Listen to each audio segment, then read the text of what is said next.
यह वीडियो जरा गौर से भज सुनिएगा। गोविंदम भज गोविंदम भज गोविंदम मूढ़मते संप्राप्ते सन्निहिते काले नहि नहि रक्षति दुःखञ्जकरणे भज गोविंदम भज गोविंदम भज गोविंदम मूढ़मते मूढ़ जहि धनागम तृष्णा कुरु सद्बुद्धि मनसि वितृष्णा यल्लभसे निज कर्मोपात्तं वित्तं तेन विनोदय चेतं भज गोविंदम भज गोविंदम भज गोविंदम मूढ़मते नारीस्तनभर नाभिदेशं दृष्ट्वा मागा मोहावेशम् एतन्मासव सादिविकारं मनसि विचिन्तय वारं वारं भज गोविंदम भज गोविंदम भज गोविंदम मूढ़मते नलिनी दलगत जलमति तरलं तद्वजीवितम् अतिशय चपलम् विद्धि व्याधभिमानग्रस्तं लोकं शोकं हतं च समस्तं भज गोविंदम भज गोविंदम भज गोविंदम मूढ़मते यावद्वितो पार्जनसक्त स्थावन निज परिवारो रक्त पश्चाज्जीवति जर जर देहे वार्ता कोऽपि न पृच्छति गेहे भज गोविंदम भज गोविंदम भज गोविंदम मूढ़मते यावत् पवनो निवसति देहे तावत् पृच्छति कुशलं गेहे गतिवति वायो देहापाये भार्या बिभ्यति तस्मिन् काये भज गोविंदम भज गोविंदम भज गोविंदम मूढ़मते बालस्तावत् क्रीडासक्त तरुणस्तावत् तरुणीसक्त वृद्धस्तावत् चिन्तासक्त परिभ्रमणि को अपि न सक्त भज गोविंदम भज गोविंदम भज गोविंदम मूढ़मते संप्राप्ते संहिते काले नहि नहि रक्षति दुःखञ्जकरणे भज गोविंदम भज गोविंदम भज गोविंदम मूढ़मते।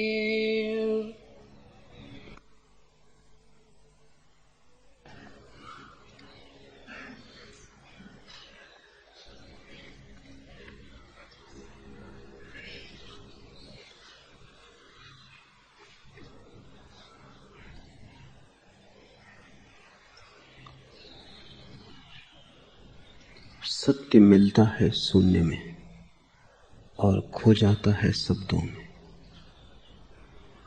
सत्य मिलता है मौन में, बिछुड़ जाता है मुखरता में। सत्य की कोई भाषा नहीं, सारी भाषा असत्य है। भाषा मात्र मनुष्य का निर्माण है, सत्य मनुष्य का निर्माण नहीं, आविष्कार है। सत्य तो है ही, उसे बनाना नहीं है, न उसे प्रमाणित करना है, सिर्फ उघाड़ना है। और उघाड़ने की घटना जब मनुष्य के भीतर सारी भाषा का ऊहापोह शांत हो जाता है तभी घटती है। क्योंकि भाषा के ही पर्दे हैं, विचार से ही बाधा है। यह बहुत बुनियादी और प्राथमिक सूत्र है समझ लेने का। बच्चा पैदा होता है, कोई भाषा उसके पास नहीं होती, न कोई शास्त्र लेकर आता है, न कोई धर्म, न कोई जाति, न कोई राष्ट्र। उतरता है शून्य की भांति। शून्य की पवित्रता अनूठी है। शून्य एकमात्र कुंवारापन है, बाकी तो सभी विकृत है। उतरता है एक ताजे फूल की भांति। चेतना पर एक लकीर भी नहीं होती, जानता कुछ भी नहीं, लेकिन बच्चे की जानने की क्षमता शुद्ध होती है। दर्पण है, अभी कोई प्रतिबिंब भी नहीं बना, लेकिन दर्पण की क्षमता पूरी है, शुद्ध है। बाद में प्रतिबिंब तो बहुत बन जाएंगे, जानना तो बढ़ जाएगा, जानने की क्षमता कम होती जाएगी, क्योंकि वो जो शून्य था वो शब्दों से भर जाएगा, उसकी रिक्तता समाप्त हो जाएगी। जैसे दर्पण पर प्रतिबिंब बने और चिपकते चले जाएं, अलग न हो, तो दर्पण की झलकाने की क्षमता कम हो जाएगी। बच्चा पैदा होता है, जानता कुछ भी नहीं, लेकिन जानने की क्षमता उसकी परिशुद्ध होती है। इसलिए तो बच्चे जल्दी सीख लेते हैं, बूढ़े मुश्किल से सीख पाते हैं, क्योंकि सीखने की क्षमता ही बूढ़े की कम हो गई। मन भर गया, स्लेट पर बहुत कुछ लिखा जा चुका, कागज अब कोरा नहीं है। पहले कागज को कोरा करना पड़े तभी कुछ नया लिखा जा सके। बच्चा जैसा पैदा होता है, यदि तुम पुनः वैसे ही हो जाओ तो ही सत्य को पा सकोगे। तो एक जन्म तो बच्चे का है और एक जन्म संतत्व का। जिसके जीवन में दूसरा जन्म घट गया, जो द्विज हो गया, वही ब्राह्मण है। शास्त्र कहते हैं पैदा सभी शूद्र की भांति होते हैं, कभी कोई विरला ब्राह्मण हो पाता है, से सब शूद्र की भांति ही पैदा होते, शूद्र की भांति ही मर जाते। ब्राह्मण कौन है? वह नहीं जो वेद को जानता है, क्योंकि वेद को तो कोई भी जान ले सकता है। वह नहीं जिसे शास्त्र कंठस्थ है, शास्त्र तो कंठस्थ कोई भी कर ले सकता है। शास्त्र की जानकारी तो स्मृति है, ज्ञान नहीं। ब्राह्मण वह है जिसने ब्रह्म को जाना। यहां तुम आ गए हो, तुम्हें शायद पता भी ना हो, ये खोज ब्राह्मण होने की खोज, ब्रह्म को जानने की खोज।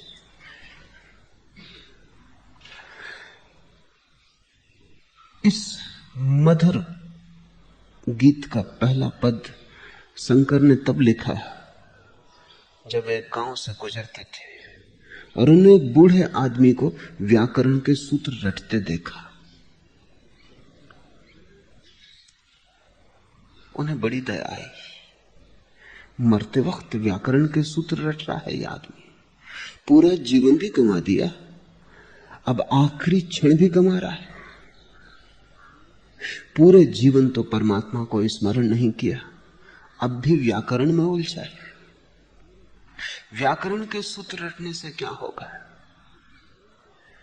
स्वामी राम अमेरिका से वापस लौटे, अमेरिका में उनका गहरा प्रभाव पड़ा।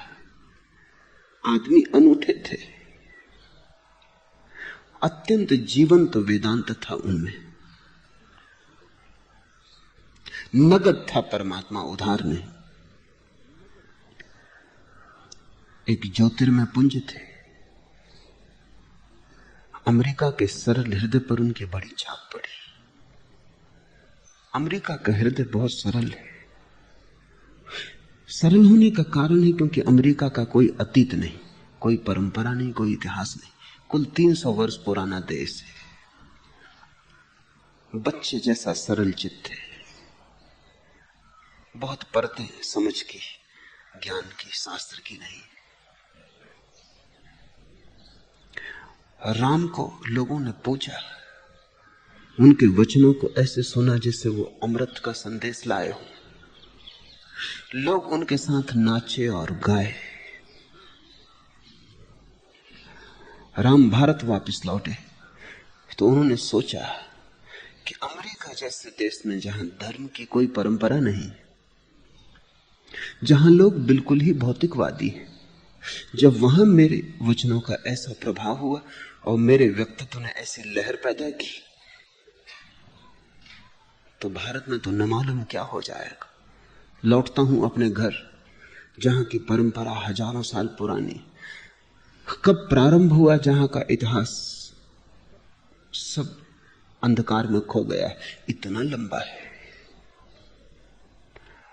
जहां वेद लिखे गए, उपनिषद रचे गए, गीता निर्मित हुई, जहां बुद्ध, महावीर और शंकर जैसे लोग पैदा हुए, वहां मेरी बात तो ऐसी पकड़ी जाएगी जिससे मैं हीरे बांटता हूं। जब अमेरिका में जहां लोग पदार्थवादी हैं, जो ईश्वर को समझ ही नहीं पाते, जिनके ईश्वर से सारे संबंध टूट गए, जब वहां ऐसा चमत्कार हुआ तो भारत में क्या ना होगा। लेकिन भारत में जो हुआ वो राम ने सोचा भी न था। ये सोचकर कि उचित होगा कि भारत में प्रवेश में काशी से करूं, क्योंकि वही नगरी है। भारत के सारे सौभाग्य का इतिहास काशी के कण कण में छिपा है।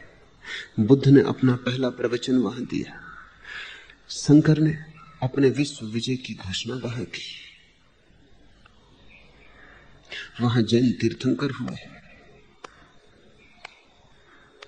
काशी से पुराना कोई नगर सारे संसार में नहीं। जेरूसलम भी नया है, मक्का और मदीना भी बहुत नए। काशी प्राचीनतम तीर्थ है, पृथ्वी पर सबसे पहला शब्द हुआ नगर है। तो राम पहले काशी पहुंचे और उन्होंने पहला प्रवचन काशी में दिया। लेकिन बीच प्रवचन में एक पंडित खड़ा हो गया, उसने कहा कि रुके, संस्कृत आती है? राम कुछ समझ ना पाए।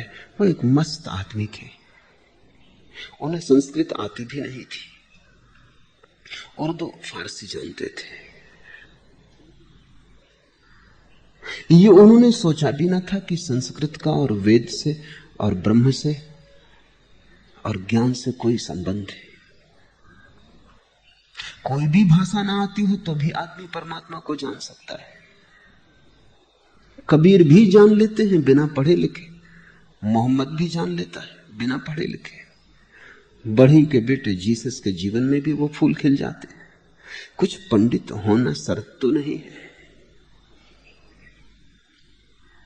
राम चौंके, कहा नहीं संस्कृत तो नहीं आती।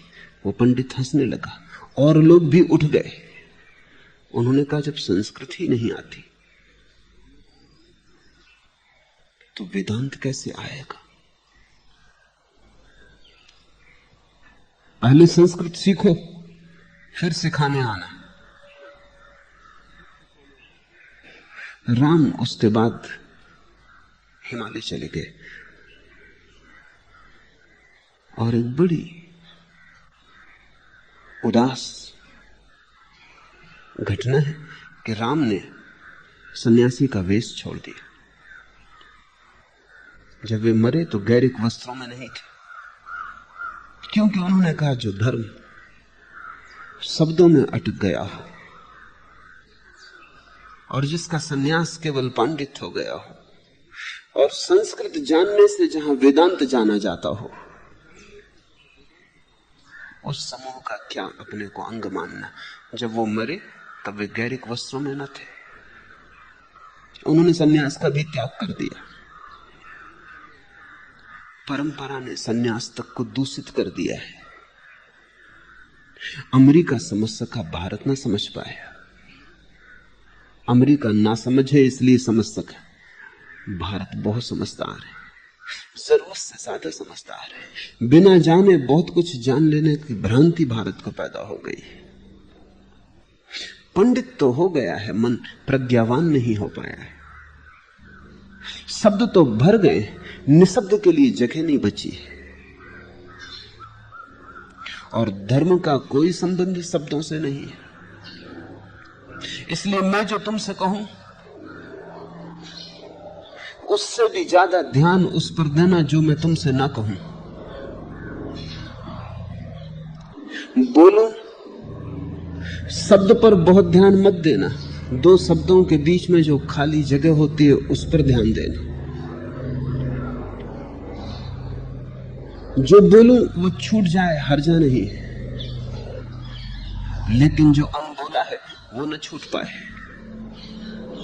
पंक्तियों के बीच पढ़ना पड़ता है ब्रह्म को, शब्दों के बीच खोजना पड़ता है ब्रह्म को, अंतराल में घटता है।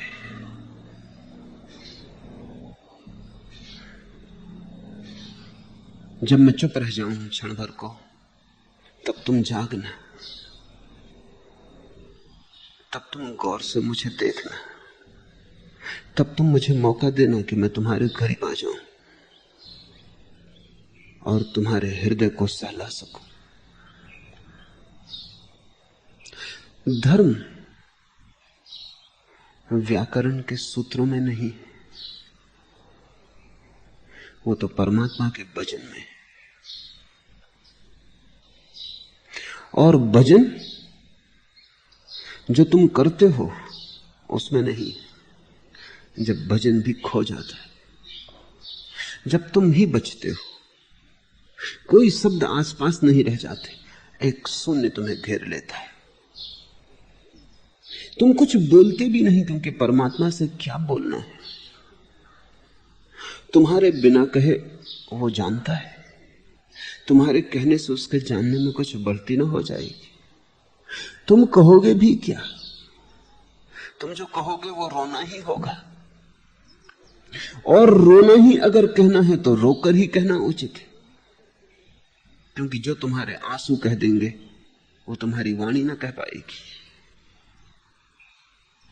अगर अपना अहोभाव प्रकट करना हो तो बोलकर कैसे प्रकट करोगे, शब्द छोटे पड़ जाते हैं, अहोभाव बड़ा विराट है, शब्दों में समाता नहीं, उसे तो नाचकर ही कहना उचित होगा।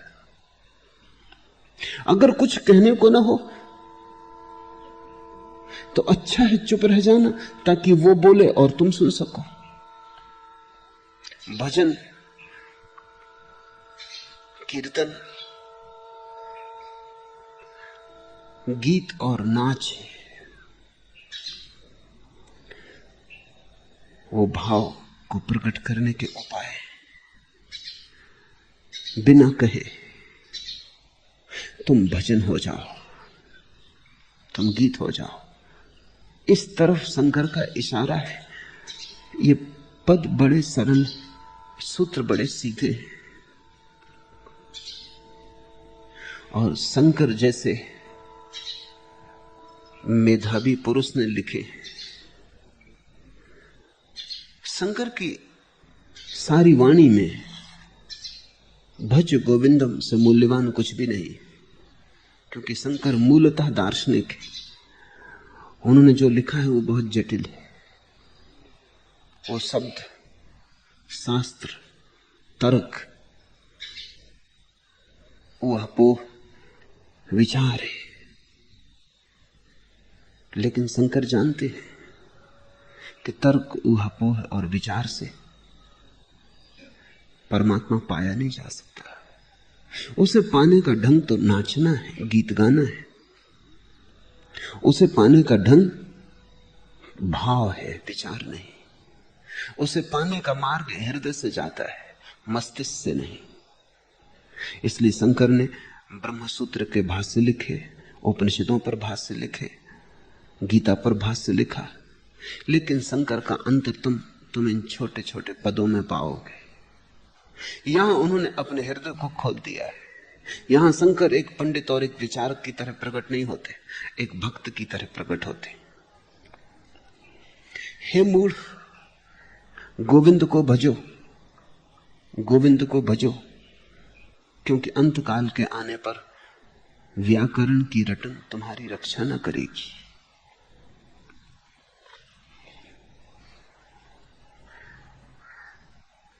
हे मूढ़, गोविंद को भजो। मूढ़ता क्या है?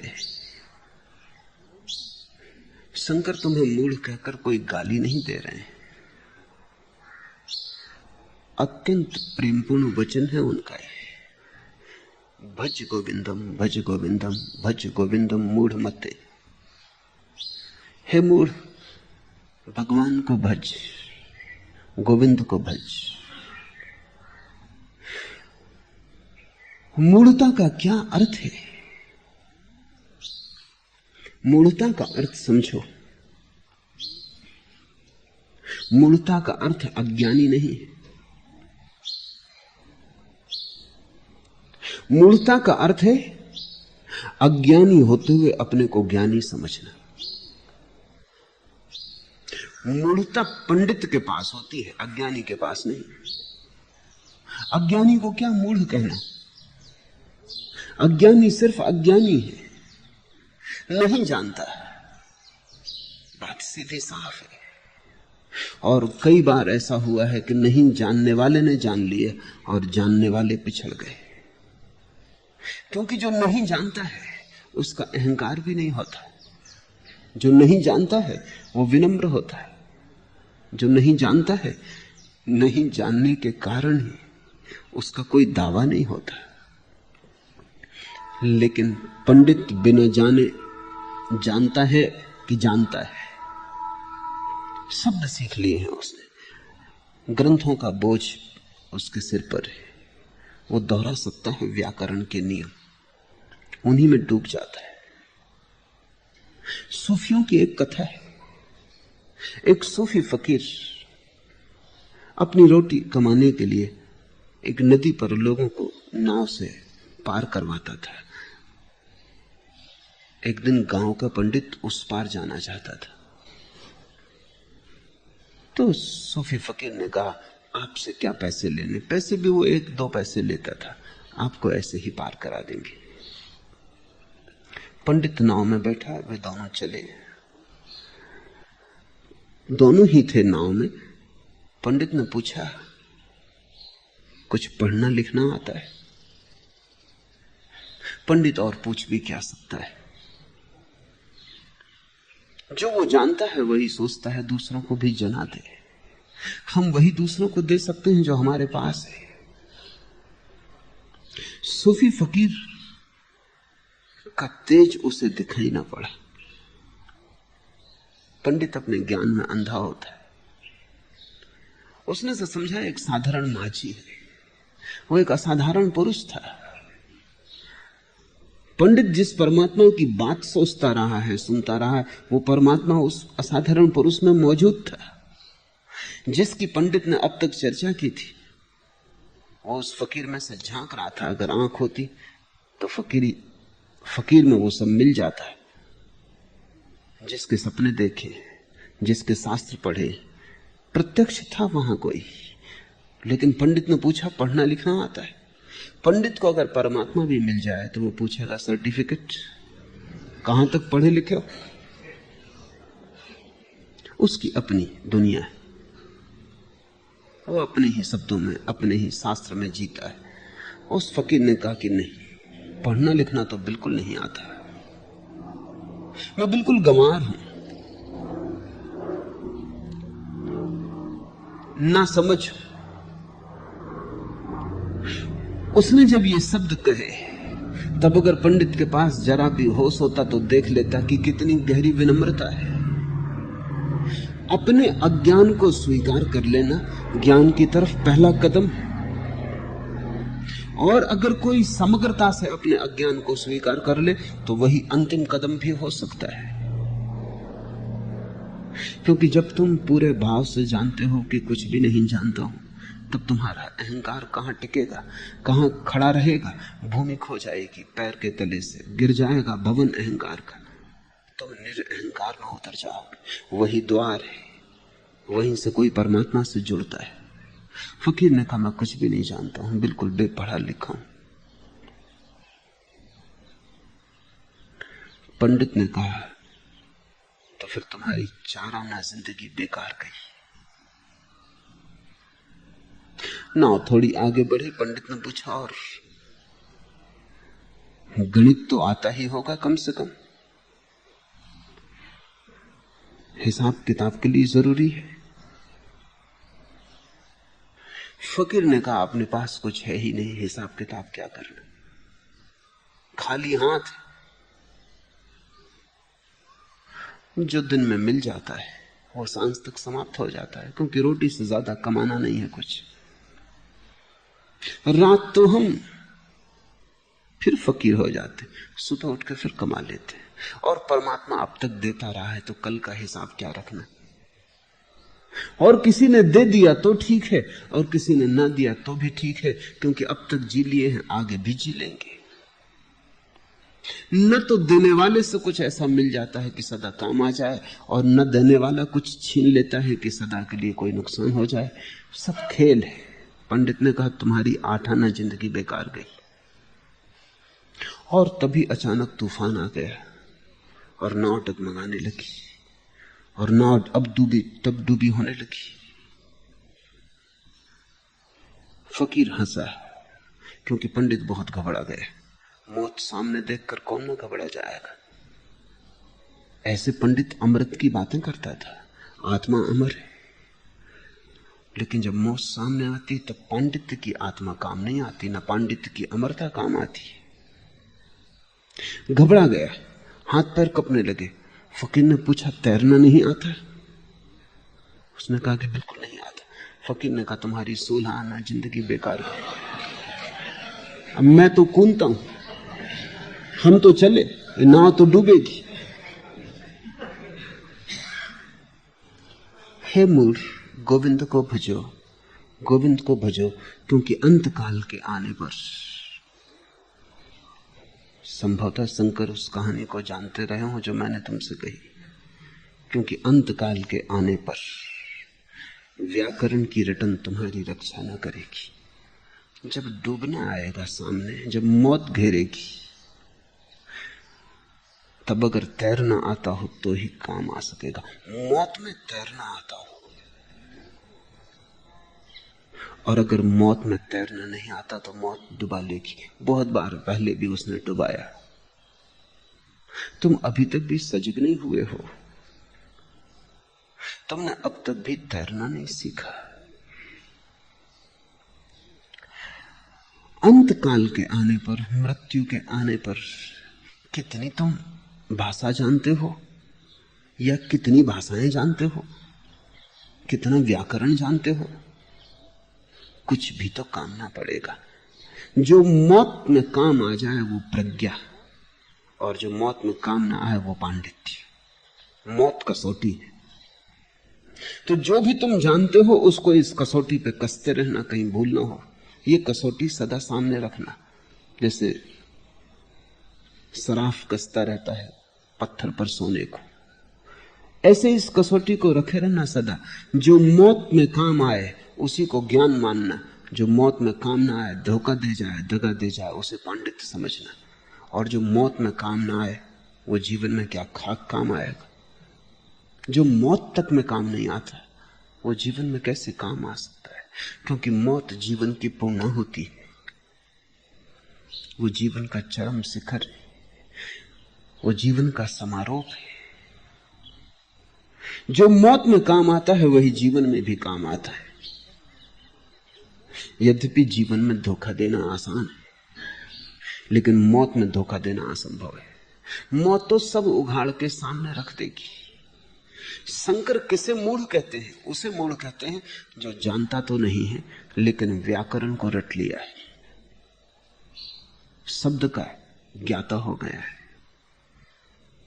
शास्त्र से जिसकी पहचान हो गई है, जो शास्त्र को दोहरा सकता है, पुनरुक्त कर सकता है, शास्त्र की व्याख्या कर सकता है, पंडित को मूढ़ कह रहे हैं शंकर।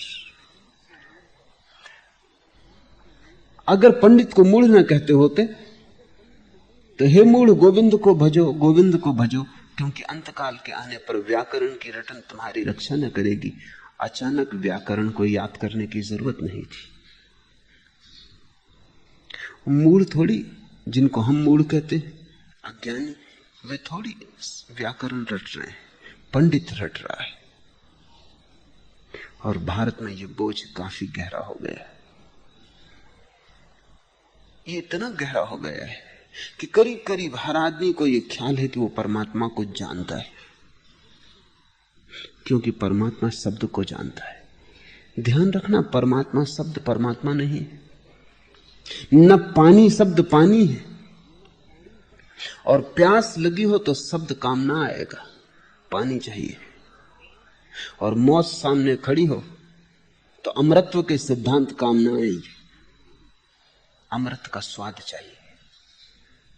मैं एक यात्रा में था, गर्मी के दिन थे, और उस वर्ष वर्षा नहीं हुई थी उस इलाके में। स्टेशन पर गाड़ी रुकी थी, एक आदमी 10-10 पैसे में एक गिलास पानी बेच रहा था। 10 पैसे में एक गिलास ठंडा पानी, कहता हुआ वो बढ़ता जाता, पैसे इकट्ठे करता जाता। एक आदमी जो मेरे पास ही बैठा था डब्बे में, उसने कहा 8 पैसे में न दोगे? वो पानी बेचने वाला रुका ही नहीं। उसने कहा फिर तुम्हें प्यास ही नहीं लगी। जब प्यास लगी हो तो कोई 10 पैसे 8 पैसे की बात करता है। ये तो प्यास न लगे हुए लोगों की बातें। वो मुझे जच गई बात। उसने ठीक कहा कि 2 पैसे की फिक्र करोगे तुम, जब प्यास लगी हो तब आदमी सब देने को तैयार हो सकता है। हिसाब किताब तभी तक चलता है जब तक प्यास ना लगी हो। तुम कहते हो तुम हिंदू हो, मुसलमान हो, ईसाई हो, ये सब प्यास न लगे होने की बातें। जब प्यास लगती है तो कौन हिंदू, कौन मुसलमान, कौन ईसाई। जब प्यास लगती है तो तुम परमात्मा को मांगते हो। मंदिर, मस्जिद और गुरुद्वारे से कोई लेना देना नहीं रह जाता, इनसे कहीं प्यास बुझी है। और जब प्यास लगती है तो तुम हिसाब किताब नहीं लगाते। त्याग का यही अर्थ है, सन्यास का यही अर्थ है कि तुम्हें प्यास लगी है और तुम सब कुछ दांव पे लगाने को तैयार हो। लोग कहते हैं हाँ परमात्मा को भी जानना है, लेकिन अभी और दूसरे काम करने को भी बाकी है, अभी और उलझने हैं उनको सुलझाने हैं। लोग परमात्मा को आखिर में टालते जाते हैं।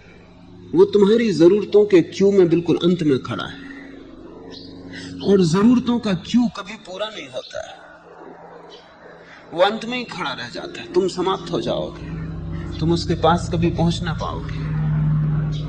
एक जरूरत पूरी नहीं होती कि 10 पैदा हो जाती, एक आकांक्षा भर नहीं पाती कि 1000 पैदा हो जाती। वो हमेशा पीछे ही खड़ा रहता है, वो इंच भर नहीं सरक पाता। तुम्हारे जो जीवन की फेहरिस्त है उस पर परमात्मा अंतिम है या प्रथम है, इस पर सब कुछ निर्भर करेगा। जिसकी फेहरिस्त पर वो अंतिम है वो मूढ़ है, और जिसकी फेहरिस्त पर वो प्रथम है वो अमूढ़ है। वो जागने लगा, उसने एक बात ठीक से समझ ली है कि इस जीवन में मैं कुछ भी इकट्ठा कर लूं मौत उसे छीन लेगी, और जो छीन ही जाना है उसे इकट्ठा करने में समय गंवाना व्यर्थ है। हे मूढ़, गोविंद को भजो। भजन इसे भी समझ लेना जरूरी है, क्योंकि तुम्हें भजन करते लोग मिल जाएंगे और भजन वे नहीं कर रहे। उनका भजन भी ऊपर ऊपर मनोरंजन होगा, शायद जीवन को दांव पर नहीं लगाया है। मजा ले रहे होंगे शायद। किसी और गीत से भी इतना मजा मिल सकता था, किसी और संगीत में भी इतनी ही खुशी हो सकती थी, लेकिन भजन का अर्थ है तुम्हारे पूरे प्राण से कोई आह उठती है, तुम्हारे पूरे प्राण से कोई आवाज उठती है, तुम्हारे पूरे प्राण दांव पर लगे, जैसे जीवन मरण का सवाल हो। गोविंद को भजना हो तो खुद को गंवाना जरूरी है। खुद को बचाना चाहा और गोविंद को भजना चाहा तो तुम अपने को ही धोखा दोगे। भजन की बड़ी आत्यंतिकता है, चरमता है। रामकृष्ण को कोई राम का नाम भी ले देता, सिर्फ नाम, रास्ते पर चलते वक्त शिष्यों को ख्याल रखना पड़ता कि कोई जयराम जी ना कर ले, कोई अजनबी आदमी जयराम जी कर ले, वो वहीं खड़े हो जाते, भावाविष्ट हो जाते, हर्षोन्माद हो जाता, नाचने लगते बीच सड़क पर। शिष्यों की बड़ी फजीयत हो जाती, पुलिस वाला आ जाता कि हटाओ यहां से, क्या मचाया हुआ है। किसी के शादी विवाह में कोई निमंत्रण कर लेता तो दूल्हा दुल्हन पीछे हो जाते। किसी ने ऐसे नाम ले दिया, एक मित्र के घर बुला लिया था लोगों ने, वक्त था उनका, बुला लिया कि शादी में आशीर्वाद दे देंगे। लड़के की शादी थी, समारोह था, शादी होने के ही करीब थी कि किसी आदमी का नाम गोविंद था और किसी ने बुलाया गोविंद को कि गोविंद कहां है। भीड़ भाड़, तो उसने जोर से चिल्लाया गोविंद कहां है। रामकृष्ण नाचने लगे, गोविंद का भजन शुरू हो गया। वो बारात बारात ना रही, विवाह विवाह ना रहा, एक दूसरा ही समा बन गया। भजन का अर्थ है 24 घंटे तुम्हारे भीतर एक सतत धारा प्रभु स्मरण की बनी रहे।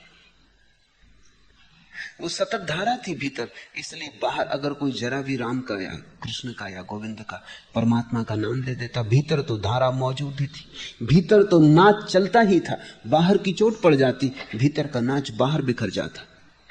भीतर चोट पड़ती, वो जो भीतर चल रही थी धारा वो बाहर आ जाती। जैसे जल तो भरा ही था कुएं में, किसी ने बाल्टी डाल दी और पानी भर के बाहर आ गए। किसी ने राम का नाम ले दिया, भजन तो चल ही रहा था। भजन कोई ऐसी चीज नहीं है कि तुम कभी कर लो। जब भजन शुरू होता है तो अंत नहीं होता, चलता ही रहता है, एक सतत स्मरण है भीतर। हे मूढ़ गोविंद को भजो, क्योंकि अंतकाल के आने पर व्याकरण की रटन तुम्हारी रक्षा न करेगी। कितना तुम शास्त्र जानते हो मौत ये न पूछेगी, कितना तुमने सत्य जाना मौत तुम्हारे सामने प्रकट कर देगी। जो तुमने जाना है वही बच रहेगा, जो दूसरे ने जाना है और दूसरे से तुमने उधार जाना था वो सब खो जाएगा। शास्त्र अगर उधार है तो व्यर्थ है, और शास्त्र अगर तुम में आविर्भूत हुआ है, तुम भी उसी स्रोत पर पहुंच गए जहां उपनिषद के ऋषि पहुंचे थे। तुमने भी उसी जल स्रोत से अपनी प्यास बुझा ली जिससे उपनिषद के ऋषियों ने बुझाई थी। तब उपनिषद शास्त्र नहीं है, तब तुम्हारे लिए उपनिषद तुम्हारे ही बोध की अभिव्यक्ति। मुझसे लोग पूछते हैं कि मैं क्यों शंकर पर बोलता या बुद्ध पर या क्राइस्ट पर। मैं सीधा भी बोल सकता हूं,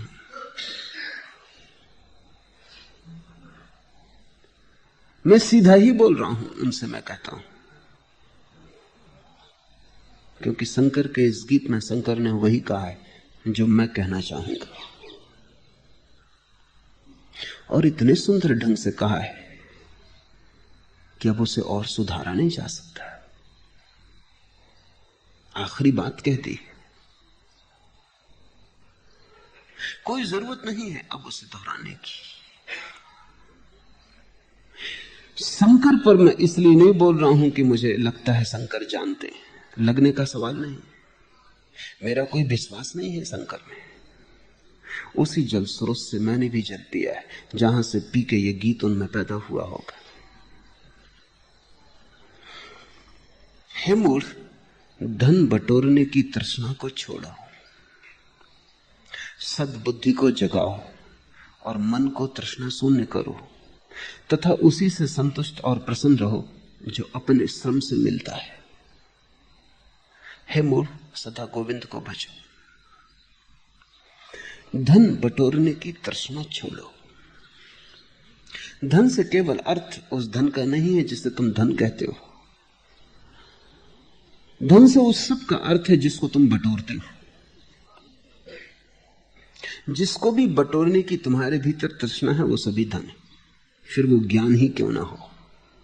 जब तुम ज्ञान भी बटोरते हो तुम धन ही बटोर रहे हो। एक आदमी रुपए गिनता जाता है कितने उसकी तिजोरी में हो गए, एक आदमी ज्ञान गिनता जाता है कि कितना ज्ञान उसने बटोर लिया, कितनी सूचनाएं उसके पास हो गई, कितने शास्त्र उसने पढ़ लिए, पर दोनों बटोर रहे हैं। तीसरा आदमी हो सकता है त्याग बटोर रहा हो कि कितने उपवास उसने किए।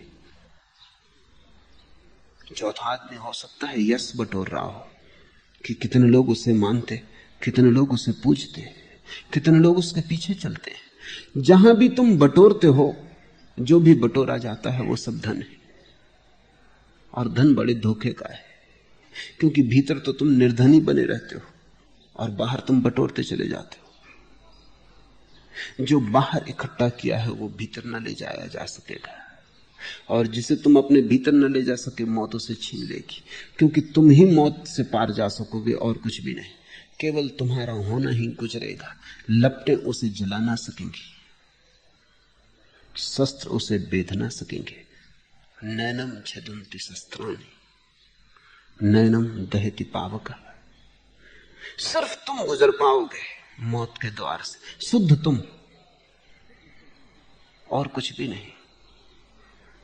अगर तुमने बाहर का ही धन बटोरा तो तुम निर्धन गुजरोगे मौत के द्वार से, और जब मौत तुम्हें निर्धन बता देगी तो जीवन में भी धन का सिर्फ धोखा ही हुआ है। वह धन क्या जिसे हम साथ न ले जा सके। संपत्ति वही है जो साथ जा सके, अन्यथा से सब विपत्ति है। जिसे तुम बटोरते हो वो संपत्ति लगती है, संपत्ति है नहीं, है तो विपत्ति। और तुम भी जानते हो, बटोर लेने के बाद पता चलता है कि और विपत्ति बढ़ गई। संपत्ति से तो संतोष आता है, संपत्ति से तो शांति आती, संपत्ति से तो निर्भयता आती, संपत्ति से तो तुम्हारे जीवन में एक स्वर्ग गूंजता है कि पा लिया, पहुंच गए, घर आ गया। एक विश्राम की सुगंध तुम्हारे जीवन में उठती, लेकिन वो तो उठती दिखाई नहीं पड़ती। संपत्ति बढ़ती है वैसे तुम्हारे जीवन में और भी दुर्गंध उठती, और भी तुम्हारे जीवन में भय उठता है। संपत्ति क्या इकट्ठी होती है, हजार चिंताएं इकट्ठी होती। संपत्ति से शांति तो नहीं मिलती, अशांति के द्वार खुल जाते हैं।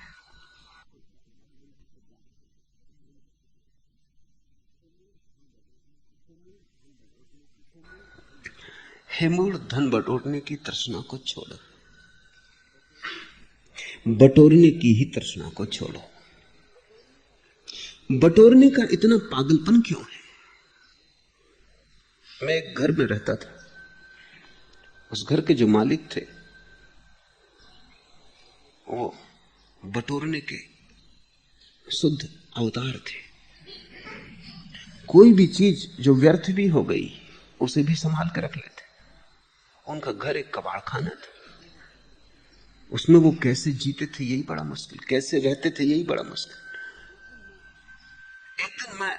सामने बगीचे में खड़ा था, वो मुझसे बात कर रहे थे और उनका छोटा लड़का एक बुहारी टूटी, किसी काम की नहीं, सिर्फ पिछली ठूंठ ही बची थी, उसे बाहर फेंक गया। अच्छा मैंने देखा कि वो बेचैन हो गए।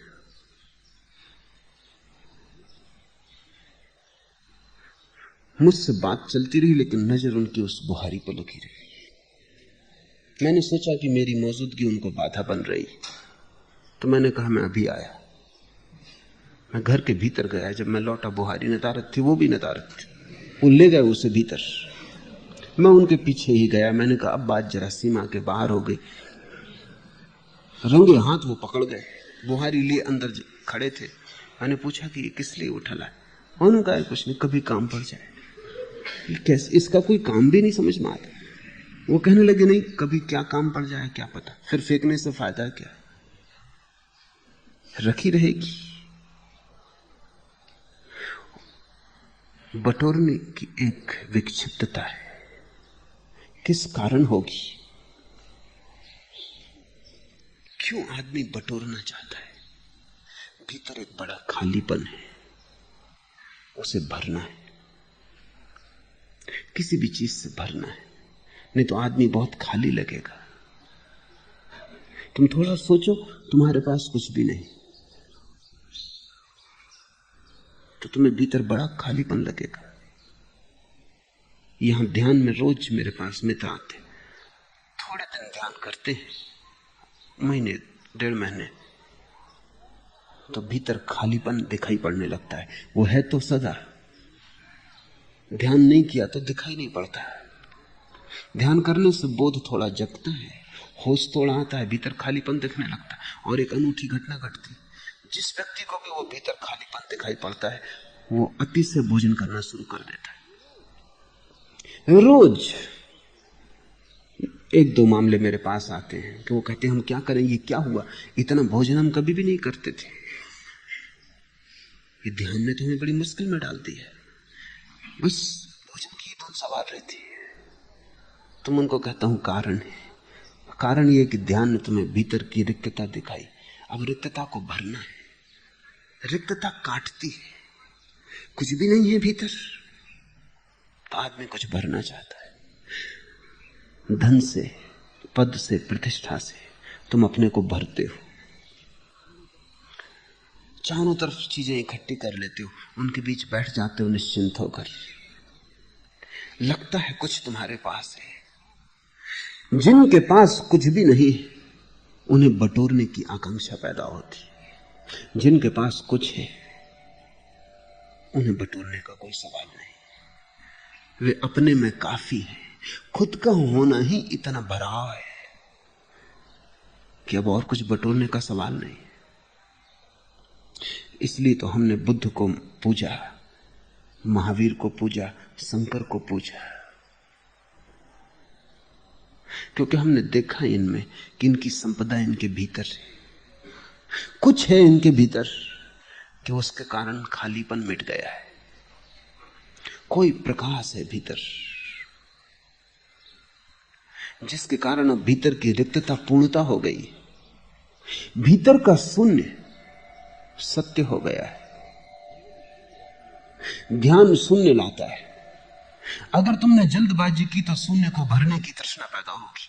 अगर जल्दबाजी न की और तुम शून्य के साथ रहने को राजी हो गए, तुमने उसे स्वीकार कर लिया, तो तुम पाओगे धीरे धीरे शून्य अपने आप भर दिया गया, क्योंकि प्रकृति शून्य को बर्दाश्त नहीं करती। शून्य तुम करो, भर देती है प्रकृति। न परमात्मा शून्य को बर्दाश्त करता है, तुम शून्य पैदा करो, परमात्मा भर देता है।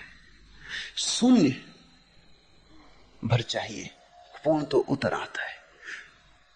जैसे कहीं गड्ढा हो, वर्षा हो, तो सारा पानी चारों तरफ से दौड़ के गड्ढे में भर जाता है। ऐसे ही तुम जब शून्य होते हो, परमात्मा चारों तरफ से तुम्हारी तरफ दौड़ने लगता है। तुमने गड्ढा बना दिया, अब भरना उसे। आधा तुम करते हो, आधा परमात्मा करता है, और तुम्हारा करना कुछ खास नहीं, असली करना तो उसी का है। तुम्हारा करना इतना ही है कि तुम खाली होने को राजी हो जाओ। इसलिए सारे बुद्ध पुरुष भरने की तृष्णा से बचो, बटोरने की तृष्णा से बचो, इसका इतना आग्रह करते हैं। क्योंकि अगर तुमने स्वयं ही भर लिया तो तुम परमात्मा को भरने का मौका ही नहीं देते हो। मैंने एक कहानी सुनी कि कृष्ण भोजन को बैठे, रुक्मणी ने थाली लगाई, एक कौर लिया होगा मुश्किल से कि हड़बड़ा कर भागे। रुक्मणी समझ न पाई, लेकिन द्वार तक गए, वापस लौट आए, फिर बैठ गए थाली पर। रुक्मणी ने कहा, बेबूझ हो गई बात, किस लिए भागे और फिर क्यों द्वार से वापस लौट आए? भागे तो ऐसे जैसे कहीं आग लग गई हो। क्या भोजन कैसे किया जा सकता है? आग पहले बुझानी होगी। और लौट आए ऐसे जैसे कुछ भी ना हुआ था। ये क्या किया? कृष्ण ने कहा, जरूर आग लग गई थी, भागा, लेकिन द्वार तक पहुंचा कि आग बुझ गई, लौट आया। मेरा एक वक्त एक राजधानी की सड़क से गुजर रहा है, लोग उस पर पत्थर फेंक रहे हैं, लहू बह रहा है उसके माथे से, और वो गोविंद गोविंद किए जा रहा है। वो न तो उत्तर दे रहा है न बचाव कर रहा है। उसने अपने को बिल्कुल मेरे हाथों में छोड़ दिया। भागना एकदम अनिवार्य था। जो इस भांति असहाय हो जाए, भगवान को उसकी तरफ भागना ही पड़ता है। जो इतना शून्य हो जाए कि पत्थर पड़ रहे हैं उनसे बचाव भी ना करे, भागे भी ना, उत्तर भी ना दे, तो सारा अस्तित्व उसकी रक्षा के लिए आ जाता है। गड्ढा हो गया, चारों तरफ से जलधार बहने लगती है, उसे भरने को, उसे झील बनाने को। फिर रुक्मणी ने पूछा, लौट क्यों आए? कृष्ण ने कहा, लेकिन जब तक मैं द्वार पर पहुंचा उसने अपना चित्त ही बदल लिया। उसने खुद ही पत्थर हाथ में उठा लिया। अब वो खुद ही जवाब दे रहा, मेरी कोई जरूरत ना रही। परमात्मा की जरूरत वही है जहां तुम असहाय हो, और तुम्हारी असहाय अवस्था से गोविंद गोविंद का नाम निकल जाए, भजन हो गया। कोई शब्द कहने की जरूरत नहीं कि तुम गोविंद गोविंद चिल्लाओ, भीतर भाव, उस भाव भरी आंखें आकाश की तरफ उठ जाएं, कि तुम्हारा हृदय आकाश की तरफ खुल जाए, और तुम अपने तय कुछ भी ना करो। उसी क्षण परमात्मा तुम्हारी तरफ दौड़ पड़ता है। तुम गड्ढे बनो, परमात्मा भरने को सदा राजी है। मोहम्मद कहा करते थे, तुम एक कदम चलो उसकी तरफ, वो 1000 कदम चलता है, पर तुम एक कदम ही नहीं चलते। और वो एक कदम अत्यंत जरूरी है, क्योंकि जब तक तुम्हारी तरफ से संकेत न मिले कि निमंत्रण है, तब तक परमात्मा कैसे आए? आना भी चाहे तो कैसे आए? जिसे तुमने निमंत्रण ही नहीं दिया है, जिसे तुमने बुलावा ही नहीं भेजा है, वो आ भी जाए तुम्हारे द्वार पर तो तुम्हारे द्वार खुले ना पाएगा। वो दस्तक भी दे तो तुम समझोगे हवा का झोंका है। वो चिल्लाए पुकारे भी तो तुम अपने भीतर के शोरगुल के कारण उसकी आवाज ना सुन पाओगे।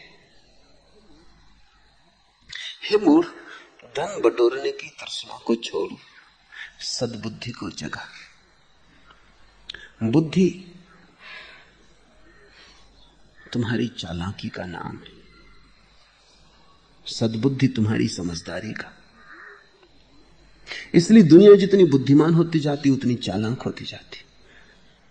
चकित होते हैं लोग ये देखकर कि लोग जितने शिक्षित हो जाते हैं उतने चालाक हो जाते हैं। सोचा जाता था कि लोग शिक्षित हो जाएंगे तो सरल होंगे, लोग सुशिक्षित हो जाएंगे तो निर्दोष हो जाएंगे, लेकिन जितनी शिक्षा बढ़ती उतनी चालाकी बढ़ती है। उतना आदमी बेईमान होने लगता है, उतना पाखंडी हो जाता है, उतना दूसरे को कैसे चूसना इसकी कला में पारंगत हो जाता है। बुद्धि यानी संसार में कुशलता, सद्बुद्धि यानी परमात्मा में कुशलता। और ध्यान रखना, सद्बुद्धि वाला आदमी हो सकता है सांसारिकों को बुद्धू मालूम पड़ेगा ही, क्योंकि सांसारिक कहेगा ये तुम क्या कर रहे हो। बुद्ध ने घर छोड़ा, वो सद्बुद्धि के अवतरण की घटना थी। महल छोड़ा, राज्य छोड़ा। जो सारथी उन्हें छोड़ने गया था राज्य की सीमा के पार, वो तो साधारण नौकर था, उससे भी ना रहा गया। उसने कहा कि सुनो, ये छोटे मुंह बड़ी बात है, लेकिन कहे बिना नहीं रह सकता। तुम जो कर रहे हो ये बिल्कुल बुद्धूपन है, नासमझी है, पागल हुए हो। सारी दुनिया राजमहल चाहती, साम्राज्य चाहती, सौभाग्य से तुम्हें मिला है, और अभाग्य तुम कि तुम छोड़ के जा रहे हो। तुम्हारी जैसी सुंदर पत्नी कहां पाओगे? ये धन, सुख, सुविधा, ये राजमहल, ये परिवार, ये सम्मान कहां पाओगे? लौट चलो। बूढ़ा सारथी, वो भी बुद्ध से ज्यादा समझदार है, वो भी सलाह दे रहा है। बुद्ध ने कहा, तुम्हारी बात मैं समझता हूं, लेकिन तुम जहां महल देखते हो वहां मैं सिवाय आग लगी लपटों के और कुछ भी नहीं देखता, और जहां तुम सौंदर्य देखते हो वहां मैं मौत को छिपा देख लिया, और जहां तुम धन देखते हो वहां सिर्फ धन का धोखा है। मैं असली धन की खोज में जाता हूं। सुनो, मैं असली घर की खोज में जाता हूं, क्योंकि ये घर तो छीन लिया जाएगा। मैं उस घर की तलाश में हूं जो छीना ना जा सके, और जब तक वो ना मिल जाए तलाश नहीं रुकेगी। उसके लिए मैं सब गंवाने को तैयार हूं, क्योंकि ये तो छीन ही जाएगा। इसको दांव पर लगाने में हर्ज क्या है? दिन समय की बात है, आज है कल छिन जाएगा। जो कल छिन ही जाएगा, अगर उसको दांव पर लगाने से कुछ ऐसा मिलता हो जो कभी ना छिने, तो यह सौदा महंगा नहीं। बुद्ध को सद्बुद्धि पैदा हुई है, सारथी बुद्धिमान है। बुद्ध लौटे घर 12 वर्ष बाद। सद्बुद्धि का दिया पूरा जल चुका है, वे रोशन हो गए, लेकिन बाप नाराज। बाप ने कहा, ना समझी छोड़ो, घर वापस लौट आओ। तुमने मुझसे धोखा किया है, तुमने अपनी पत्नी से धोखा किया है, तुमने अपने नवजात बेटे से धोखा किया है, लेकिन फिर भी मैं तुम्हें माफ कर दूंगा, क्योंकि पिता का हृदय, मैं तुम्हें माफ कर दूंगा। तुम वापस लौट आओ। ये शोभा नहीं देता, ये भीख मांगना सड़कों पर। किसके तुम बेटे हो? तुम्हें भीख मांगने की जरूरत क्या है? तुम्हें अगर इसी तरह का शौक हो तो हजारों लोगों को तुम रोज भीख बांट सकते हो, मांगने की क्या जरूरत है? बुद्ध अभी भी बुद्ध के पिता को बुद्धू ही मालूम पड़ रहे। सांसारिक बुद्धि को धार्मिक सद्बुद्धि ना समझी मालूम पड़ती। लोग समझते हैं कि ये तो पागलपन है, ये क्या कर रहे हो? लेकिन जिसको सद्बुद्धि जगती है उसे लगता है कि बुद्धि बिल्कुल ना समझी है, और तुम्हें निर्णय करना होगा, क्योंकि इस निर्णय के बिना कोई आदमी धर्म की जगत में प्रवेश नहीं कर सकता। जब तक तुम्हें सांसारिक बुद्धि मूढ़ता न मालूम पड़ने लगे, तब तक सद्बुद्धि की किरण तुम्हें मिल ना सकेगी। सांसारिक बुद्धि जब तुम्हें मूढ़ता मालूम होने लगे, सांसारिक चालाकी जब तुम्हें अपने को ही धोखा देना मालूम होने लगे, और सांसारिक यश पद प्रतिष्ठा जब तुम्हें असफलता दिखाई पड़ने लगे, तब तुम्हारे भीतर सद्बुद्धि का अंकुरण होगा। सद्बुद्धि को जगाओ और मन को तृष्णा शून्य करो, तथा उसी से संतुष्ट और प्रसन्न रहो जो अपने श्रम से मिलता है। ये सभी धनों के संबंध में सच है।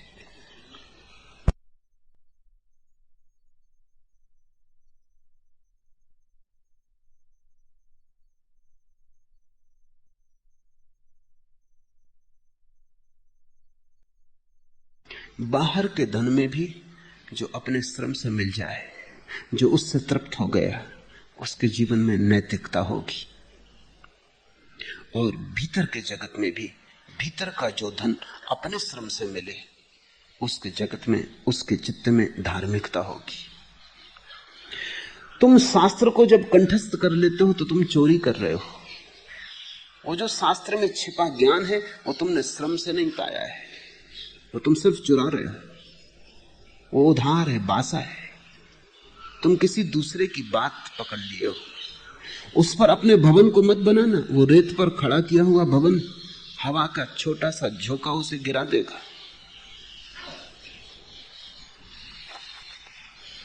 अभी कुछ दिन पहले मैं एक ज़ेन कहानी कह रहा था। एक ज़ेन आश्रम के द्वार पर एक संध्या एक भिक्षु ने दस्तक दी। जापान में ज़ेन आश्रमों का यह नियम है कि अगर कोई भिक्षु, यात्री भिक्षु विश्राम करना चाहे तो उसे कम से कम एक प्रश्न का उत्तर देना चाहिए। जब तक वो एक प्रश्न का ठीक उत्तर न दे दे तब तक वो अर्जित नहीं करता विश्राम के लिए। वो आश्रम में रुक नहीं सकता, उसे आगे जाना पड़े। आश्रम का प्रमुख द्वार पर आया, द्वार खोला और उसने ज़ेन फकीरों की एक बहुत पुरानी पहेली इस अतिथि के सामने रखी। पहेली है कि तुम्हारा असली चेहरा क्या है, मूल चेहरा कौन सा है। वैसा मूल चेहरा जो तुम्हारे माँ और बाप के पैदा होने के पहले भी तुम्हारा ही था। ये आत्मा के संबंध में एक प्रश्न है, क्योंकि माँ और बाप से जो मिला वो शरीर है, शरीर का चेहरा भी उनसे मिला। तुम्हारा ओरिजिनल मौलिक मुखाकृति क्या है, तुम्हारा स्वभाव क्या है। और ज़ेन फकीर कहते हैं इसका उत्तर शब्दों से नहीं दिया जा सकता है, इसका उत्तर तो जीवंत अभिव्यक्ति होनी चाहिए। जैसे ही यह सवाल पूछा गया, उस अतिथि फकीर ने अपने पैर से जूता निकाला और पूछने वाले के चेहरे पर जूता मारा। पूछने वाला पीछे हट गया। झुक कर उसने सलाम की, नमस्कार किया और कहा, स्वागत है, भीतर आओ। दोनों ने भोजन किया, फिर जलती हुई अंगीठी के पास बैठकर दोनों रात बात करने लगे। मेजबान ने मेहमान से कहा, तुम्हारा उत्तर अद्भुत था। मेहमान ने पूछा, तुम्हें स्वयं इस उत्तर का अनुभव है? मेजबान ने कहा, नहीं, मुझे तो अनुभव नहीं है, लेकिन बहुत मैंने शास्त्र पढ़े और शास्त्रों से ये पाया है कि ठीक उत्तर देने वाला डिगमगाता नहीं, झिझकता नहीं। तुम बिना झिझके उत्तर दिए और तुम्हारे उत्तर में बात छिपी थी। शास्त्रों के आधार से मैं जानता हूं, मैं पहचान गया कि तुम्हें उत्तर मिल गया है, क्योंकि तुमने जो उत्तर दिया वो उत्तर ये था कि नासमझ शब्द में प्रश्न पूछता है, निशब्द में उत्तर चाहता है। नासमझ मूल चेहरे की बात पूछता है और मूल चेहरा तो तेरे पास भी है। इसलिए मैं जूते मार के तेरे चेहरे को उत्तर दे रहा हूं कि यह चेहरा मूल नहीं है, जूता मारने योग्य। मेजबान ने कहा कि मैं समझ गया तेरा उत्तर, शास्त्र मैंने पढ़े हैं और उसमें ऐसे उत्तर लिखे। मेहमान कुछ बोला ना, चुपचाप चाय की चुस्की लेता रहा। तब जरा मेजबान को शक हुआ, उसने गौर से इसके चेहरे को देखा। इसके चेहरे में उसे कुछ प्रतीत हुआ जो बड़ा असंतोषदायी था। उसने फिर से पूछा कि मित्र, मैं एक बार फिर पूछता हूं, तुझे भी वस्तुतः उत्तर मिल चुका है या नहीं? मेहमान ने कहा, मैंने भी बहुत शास्त्र पढ़े और जहां से तुमने मुझे पहचाना कि उत्तर मिल गया, वहीं से मैंने ये उत्तर पढ़ा है। उत्तर तो मुझे भी नहीं मिला है। शास्त्र भयंकर धोखा हो सकता है, क्योंकि शास्त्र में उत्तर लिखे हैं, लेकिन शास्त्र के उत्तर को दोहराना वैसे ही है जैसे गणित की किताब के पीछे उत्तर दिए होते हैं। तुम गणित पढ़ो, उल्टा के किताब के पीछे उत्तर देख लो, तो उत्तर तो तुम सही दे दोगे, लेकिन उस प्रश्न से उत्तर तक पहुंचने का जो मार्ग है, जो विधि है, वो तुम्हारे पास ना होगी। उत्तर कितना ही सही हो, तुम गलत ही रहोगे, क्योंकि तुम तो विधि से गुजरते तभी निखरते। उत्तर दूसरे का काम नहीं आ सकता है, उत्तर अपना ही चाहिए। और परमात्मा तुम्हारी शास्त्रीय परीक्षा न लेगा, अस्तित्वगत परीक्षा है। क्या तुमने सुना, क्या तुमने पढ़ा, ये ना पूछेगा, क्या तुमने जिया। अगर तुम्हारे जीवन में ही तुम्हें उत्तर मिला हो तो तुम्हारे श्रम से मिला है। तो चाहे धन बाहर का हो, अगर बाहर के धन को तुम श्रम से कमाओ तो तुम्हारे जीवन में नैतिकता होगी, और अगर भीतर के धन को तुम श्रम से कमाओ तो तुम्हारे जीवन में धार्मिकता होगी, प्रमाणिक धर्म होगा। इसी को स्वामी राम ने नगद धर्म कहा है। उधार धर्म, नगद धर्म। उधार धर्म ऐसा है, उत्तर तो सब सही लेकिन नपुंसक, कोरे, खाली, चली हुई कारतूस जैसे। उसको बंदूक में रख के चलाने की कोशिश मत करना, हंसी होगी जगत में। वो चली हुई कारतूस है। लेकिन अधिकतर लोग यही कर रहे हैं, दूसरों के उत्तर दोहरा रहे हैं, यंत्रवत दोहराए चले जा रहे हैं। अपना प्रश्न भी उन्होंने अब तक नहीं खोजा है, अपना उत्तर तो बहुत दूर। अभी उन्हें यह भी पता नहीं है कि हमारे अस्तित्व का प्रश्न क्या है जिसकी हम खोज कर रहे हैं। हम क्या जानना चाहते हैं, इसका भी अभी ठीक ठीक पता नहीं है। हे मूढ़, धन बटोरने की तृष्णा छोड़, सद्बुद्धि को जगा, उसी से संतुष्ट और प्रसन्न रह जो श्रम से मिलता है। हे मूढ़, सदा गोविंद को भजो। नारी के रूप, स्तन और नाभि प्रदेश को देखकर मोहाविष्ट मत हो जाओ, वे सब मांस के विकार मात्र, ऐसा विचार मन में बार बार करो। और हे मूढ़, सदा गोविंद को भजो। पुरुष के मन में नारी का आकर्षण है, नारी के मन में पुरुष का आकर्षण है। विपरीत का आकर्षण होता है, और विपरीत के आकर्षण में एक सम्मोहित अवस्था हो जाती है। इसे थोड़ा समझना जरूरी है। जब बच्चा पैदा होता है तो पहला संपर्क संसार से उसका मां का स्तन है। पहला संपर्क पर से, दूसरे से मां का स्तन है। मां के स्तन से ही परिचित होकर वो संसार में यात्रा शुरू करता है। इसलिए स्त्री के स्तन में पुरुष की सदा ही वासना बनी रहती। वो पहला संस्कार है मन पर, उससे गहरा कोई भी संस्कार नहीं। इसलिए चित्र, मूर्तियां, फिल्में, कहानियां सब स्त्री के स्तन के आसपास घूमती हैं। और पुरुष के मन में स्त्री के शरीर में सबसे ज्यादा मोहाविष्ट होने की जो जगह है वो स्तन है। स्त्रियां स्तनों को छिपाने में लगी रहती हैं, पुरुष उनको उघाड़ने में लगे रहते हैं। क्योंकि स्त्रियों को भी पता है कि पुरुष का आकर्षण कहां है, पुरुष को भी पता है कि स्त्री में उनका रस कहां है। और जितनी सभ्यता विकसित होती है उतनी ही कठिनता बढ़ती जाती। असभ्य जातियों में स्तन के प्रति कोई आकर्षण नहीं है, क्योंकि स्त्रियां उघाड़ी हैं, स्तन उघड़ा ही हुआ है। और हर बच्चे को जितनी देर तक उसे दूध पीना हो मां का, पीने की पूरी स्वतंत्रता है। वो 10 साल का भी हो जाए, वो पीता रहे तो कोई अड़चन नहीं। सभ्य समाजों में जल्दी से जल्दी बच्चे से स्तन छुड़ाने की आकांक्षा है, और जितने जल्दी स्तन छुड़ा लिया जाए उतने ही स्तन में रस शेष रह जाता है।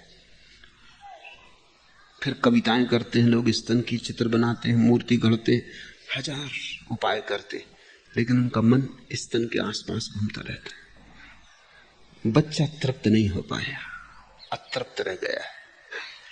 वो अतृप्ति सपने बनाती है। अतृप्ति में भीतर का एक सम्मोहन पैदा होता है, और इसकी तृप्ति का कोई उपाय नहीं जब तक कि सद्बुद्धि न जगे। इसे सतत स्मरण करना जरूरी है। शंकर कहते हैं बार बार इसका स्मरण होता रहे तो ही वो जो पहला संस्कार पड़ा है वो टूट सकता है।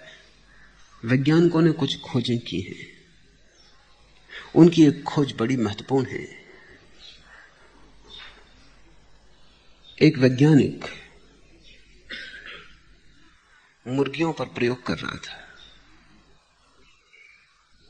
मुर्गी के अंडे से बच्चा पैदा हुआ तो उसने उस बच्चे को मुर्गी को न देखने दिया, एक बतख को पास रख दिया। बच्चे ने जब आंख खोली अंडे के बाहर आके तो उसने बतख को देखा। ये पहला संस्कार हुआ। फिर एक बड़ी मजेदार घटना घटी। वो बतख के पीछे दौड़े, मुर्गी से उसकी कोई पहचान ही ना रही। बतख उसे मारे भी, क्योंकि बतख को बर्दाश्त नहीं है कि मुर्गी का बच्चा नाहक उसके पीछे भागे। उसे मारे भी तो भी वो उसी के साथ जाए। मुर्गी उसे फुसलाए भी तो वो उसके पास ना आए, दूर खड़ा डरे। बतखों का जो कटघरा था उसमें वो सोना चाहे रात को, और बतखें उसे मार मार के बाहर निकाल दे, और मुर्गी उसे फुसला के अपने कटघरे में ले जाना चाहे, जहां सभी मुर्गियां उसका स्वागत करने को तैयार है, लेकिन वो वहां जाने को तैयार नहीं। पहला इम्प्रिंट, पहला संस्कार बड़ा बहुमूल्य है, वो जीवन भर पीछा करता है। मनुष्य के जीवन में जो भी पहली घटना घटती है वो सदा पीछा करती है, और फिर जीवन भर चित्त उसके आसपास सपने गूंथता है। स्त्री के शरीर में या पुरुष के शरीर में ऐसा क्या है जिसमें इतना आकर्षण है? निश्चित कुछ है, क्योंकि तुम्हारा शरीर भी स्त्री और पुरुष के शरीर के मिलन से बना है। आधा स्त्री ने दान किया है, आधा पुरुष ने दान किया है। हर व्यक्ति आधा पुरुष है, आधा स्त्री, दोनों का मेल है। तुम्हारा रोआ रोआ आधा स्त्री है, आधा पुरुष है, अधूरा अधूरा है। वो जो तुम्हारे भीतर स्त्री का हिस्सा है वो पुरुष की आकांक्षा करता रहता है, वो जो तुम्हारे भीतर पुरुष का हिस्सा है वो स्त्री की आकांक्षा करता रहता है। मनोविज्ञान की नवीनतम खोजें ये कहती हैं कि हर पुरुष के भीतर अचेतन में छिपी स्त्री है, और हर स्त्री के भीतर अचेतन में छिपा पुरुष है। जब तक तुम्हारे भीतर की स्त्री तुम्हारे भीतर के पुरुष से न मिल जाए तब तक तुम बाहर खोजते रहोगे। जब तक तुम्हारे भीतर का पुरुष तुम्हारे भीतर की स्त्री के साथ एक ना हो जाए, जब तक तुम्हारा चेतन मन अचेतन मन संयुक्त होकर एक ना हो जाए, तब तक तुम्हारे जीवन में विजातीय का स्त्री का पुरुष के लिए, पुरुष का स्त्री के लिए आकर्षण शेष रहेगा। तुमने अर्धनारीश्वर की प्रतिमा देखी जिसमें शंकर आधे हैं स्त्री और आधे पुरुष? जब तक तुम्हारे भीतर भी आधे पुरुष और आधी स्त्री की अर्धनारीश्वर प्रतिमा निर्मित ना हो जाए, जब तुम अपने भीतर ही पूरे ना हो जाओ, तब तक तुम्हारी तलाश बाहर जारी रहेगी। तुम चाहोगे स्त्री से मिलकर शायद पूर्णता हो जाए, कुछ खोया खोया लगता है। स्त्री तुम्हारे भीतर ही तुम्हारे अचेतन में पड़ी है। इसलिए समस्त योग तंत्र मौलिक रूप से तुम्हारे भीतर की शक्तियों को मिलाने की प्रक्रिया है। जब तुम भीतर जुड़ के एक हो जाते हो तब तुम्हारे भीतर बाहर की आकांक्षा समाप्त हो जाती। लेकिन बाहर की आकांक्षा समाप्त हो तो ही तुम अपने भीतर मिलकर एक हो सकते हो। ये दोनों बातें एक दूसरे पर निर्भर है, अन्योन्याश्रित है। इसलिए शंकर कहते हैं नारी के रूप स्तन और नाभि प्रदेश को देखकर मोहाविष्ट मत हो। शंकर पुरुषों से बोल रहे हैं क्योंकि उन दिनों विशेषकर इस देश में धर्म मूलतः पुरुष का एकाधिपत्य था। लेकिन यही बात स्त्रियों के लिए भी कह देनी जरूरी है कि पुरुष के शरीर में भी कुछ नहीं है जिसमें मोहाविष्ट होने की जरूरत हो। शंकर के ये वचन या इस तरह के और संतों के वचन एक बड़ी भ्रांति का कारण बन गए।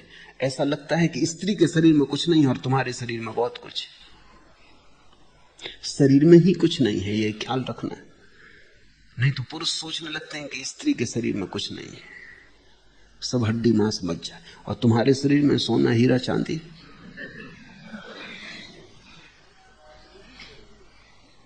जब तक तुम अपने ही शरीर में हड्डी मांस मज्जा न देख पाओगे तब तक तुम स्त्री के शरीर में भी ना देख पाओगे।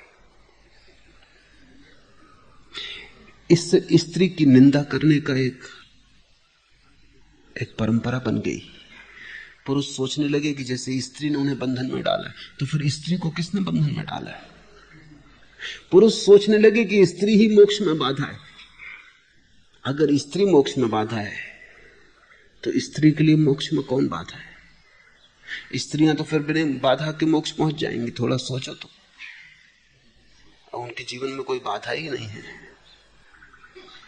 तो मोक्ष में कोई अड़चन नहीं, वो तो ऐसे ही पहुंच जाएंगे। नहीं, स्त्री और पुरुष का सवाल ही नहीं। विपरीत में जो आकर्षण है वो व्यर्थ है, वे सब मांस के विकार मात्र हैं। ऐसा विचार मन में बार बार करो, क्योंकि संस्कार जो पड़ चुका है उसको तोड़ने के लिए बार बार विचार की जरूरत है।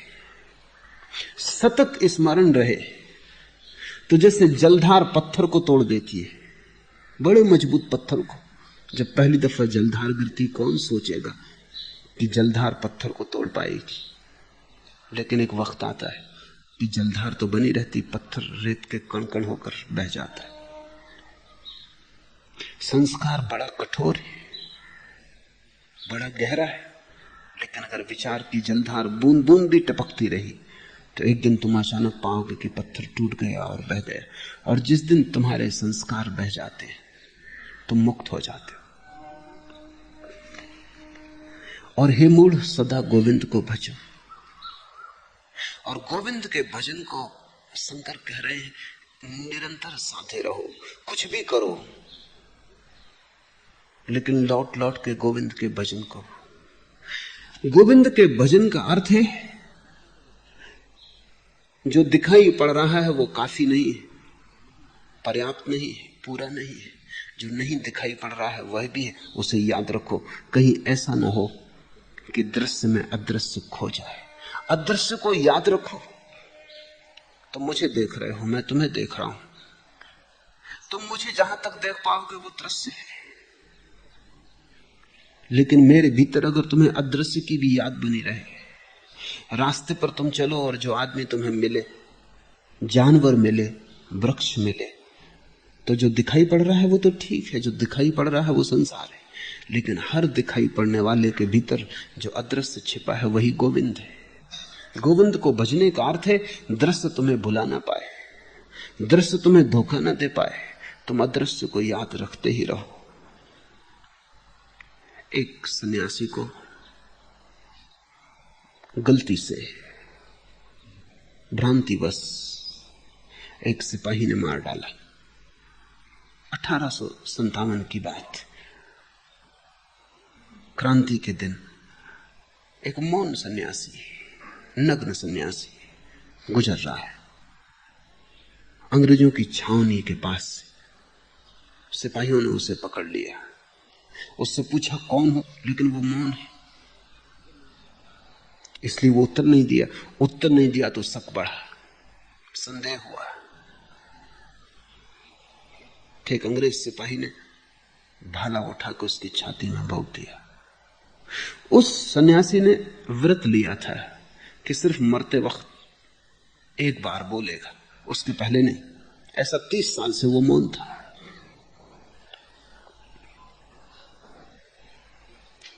जब भाला उसकी छाती में छिदा, खून का फवारा फूट पड़ा, तब उसने सिर्फ एक वचन उपनिषद का कहा, तत्वमसि श्वेतकेतु, तू भी वही है श्वेतकेतु।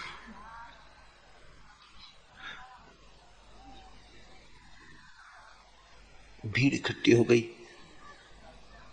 लोगों ने पूछा, तुम्हारा क्या मतलब है?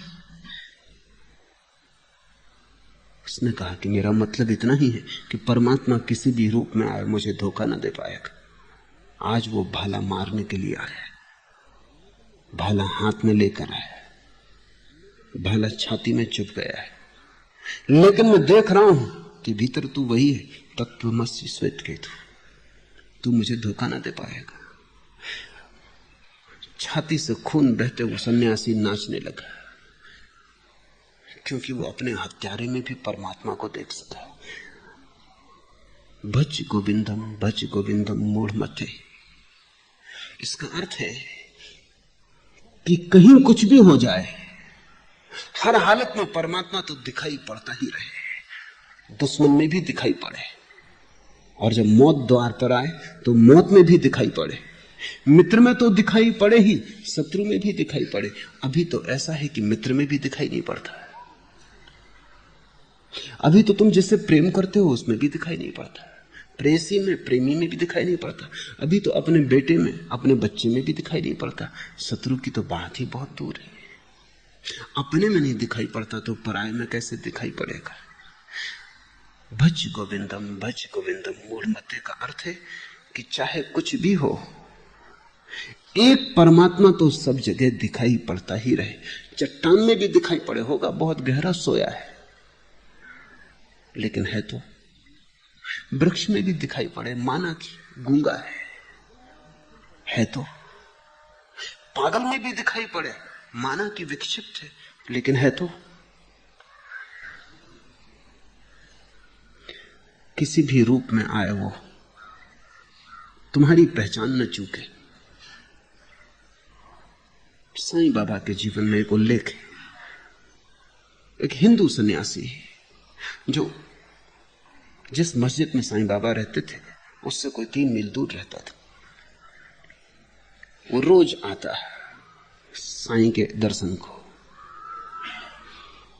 और जब तक उनके दर्शन न हो जाते तब तक वापस जाके भोजन न करता।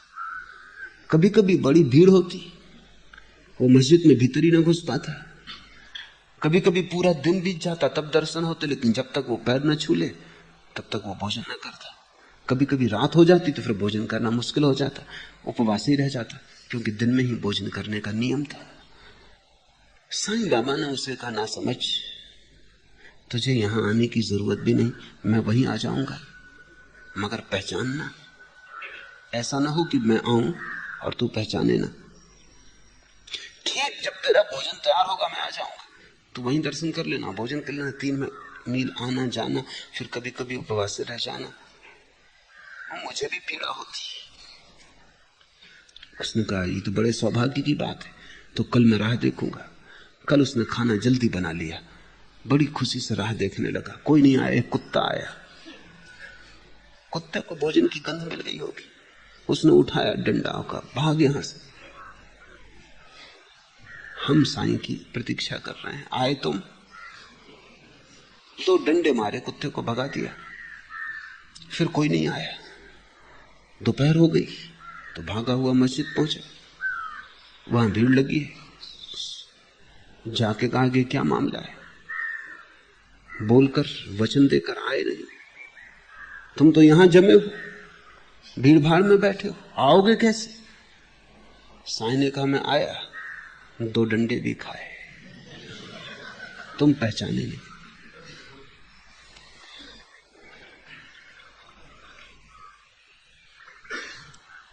घबराया सन्यासी, 2 डंडे। उसने कहा, कुत्ता आया था महाराज।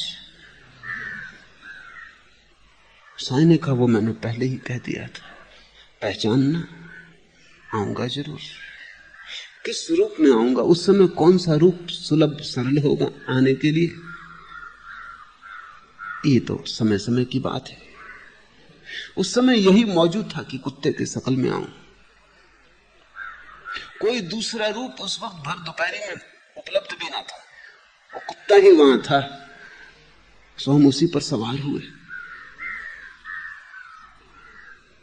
रोने लगा सन्यासी। उसने कहा एक दफा भूल हो गई, एक मौका और, कल चाहे कुछ भी हो पहचान लूंगा।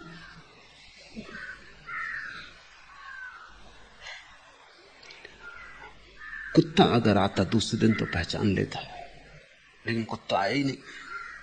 अब उसको पता था, वो दो की प्रतीक्षा कर रहा था। साईं बाबा सीधे आ जाएं तो ठीक, नहीं तो कुत्ते की राह देख रहा था। कुत्ता आया ही नहीं। अब कुत्ते भी कोई भरोसे के थोड़ी, मौज की बात, आ गया नहीं आया। आया एक भिखमंगा कोढ़ी। चुप हो गई। फिर उसकी बास आ रही थी, भयंकर दुर्गंध थी। ये तो भोजन को भी खराब कर देगा। इसकी बास आ रही है तो खाने का भी मन नहीं रह जाएगा। वमन की इच्छा होने लगी उसको देखकर। कहा कि भाई जा, यहां आने की कोई जरूरत नहीं, यहां अंदर प्रवेश भी मत करने।